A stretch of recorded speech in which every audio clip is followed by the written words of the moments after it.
મહાનગરપાલિકાની કાચબા ગતિએ ચાલતી કામગીરીને લઈને લોકો પરેશાન છે। ગૌરવપથ રોડ પર અલગ અલગ જગ્યા પર ડ્રેનેજની કામગીરી બાદ પણ રોડ રસ્તા ન બનતા લોકો મુશ્કેલીમાં મુકાયા। 8 મહિનાથી કે.કે.બી પ્રાઇવેટ લિમિટેડ દ્વારા સ્ટ્રોમ વોટર ડ્રેનેજની કામગીરી કરવામાં આવી રહી છે, છતાં હજુ કામગીરી પૂરી થઈ નથી અને રસ્તા પર કાદવ કીચડનું સામ્રાજ્ય જોવા મળી રહ્યું છે। સૂર્યમ પ્રાઇમ રોઝ અને શુભમ સ્કાય નજીક રોડ રસ્તાની કામગીરી પૂરી ન થતાં લોકો મુશ્કેલીમાં મુકાયા। પાલિકા દ્વારા ડામર રોડ સંપૂર્ણપણે ખોદી નાખવામાં આવ્યો અને ડ્રેનેજની કામગીરી કરવામાં આવી અને ફરીથી રોડ બનાવવામાં આવ્યો નથી। અધિકારીને ફોન કરવામાં આવે છે તો સ્થાનિક લોકોને જવાબ મળે છે કે વસ્તી ગણતરીમાં અમે વ્યસ્ત છીએ। સ્થાનિક કોર્પોરેટરો પણ રજૂઆત સાંભળતા નથી અને મત લઈ લીધા। ચૂંટણીમાં જીતી ગયા પણ હવે લોકોને મુશ્કેલીમાં જોઈને પણ કોર્પોરેટર સ્થળ પર આવતા નથી।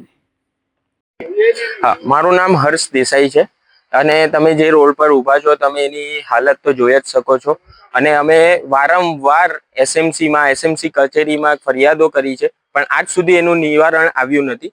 હું ઓક્ટોબર 2025 થી અહીંયા રહેવા આવ્યો અને તરત જ વેરો ભરવાનું આવી ગયું। 8,000 રૂપિયા સુધીનો વેરો લીધો છે અમારી પાસે, તો પણ અમને જે ફેસિલિટી મળવી જોઈએ એ આજ સુધી મળી નથી।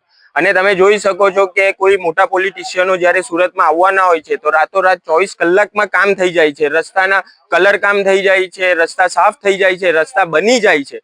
અને આજે અમે સખત 4 મહિના 5 મહિનાથી રજૂઆત કરી છે તો પણ આ રસ્તો હજુ સુધી બન્યો નથી અને રોજ અમે એ લોકોને ફોન કરીએ છીએ સાહેબોને કે તમે ક્યારે કામ બતાવો, તમે ચિંતા નહીં કરો, પતી જશે। છેલ્લા કેટલાઓ મહિનાથી અમને આ જ જવાબ મળે છે।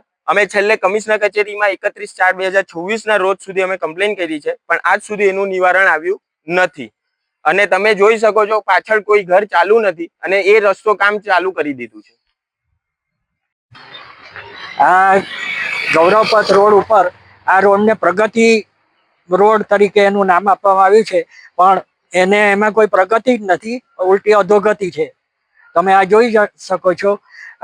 એક વરસાદે એની આ દશા થઈ અને 1 તારીખે તો જે વાવાઝોડા સાથે વરસાદ આવ્યો એમાં કેમ્પસમાંથી બહાર પણ ન નીકળી શકાયું એવી પરિસ્થિતિ અમારી હતી અને એની રજૂઆતો વારંવાર 1 મહિનાથી કરવામાં આવે છે છતાં એ પર કોઈ ધ્યાન દોરવામાં આવતું નથી અને અધિકારીઓ તો બસ એટલે આ રીતે આવી પરિસ્થિતિમાં અમે રહીએ છીએ અને કોર્પોરેશન ટેક્સ એડવાન્સ ટેક્સ ભરી દીધો છે છતાં પણ આ તંત્ર જરા પણ ધ્યાન આપતું નથી।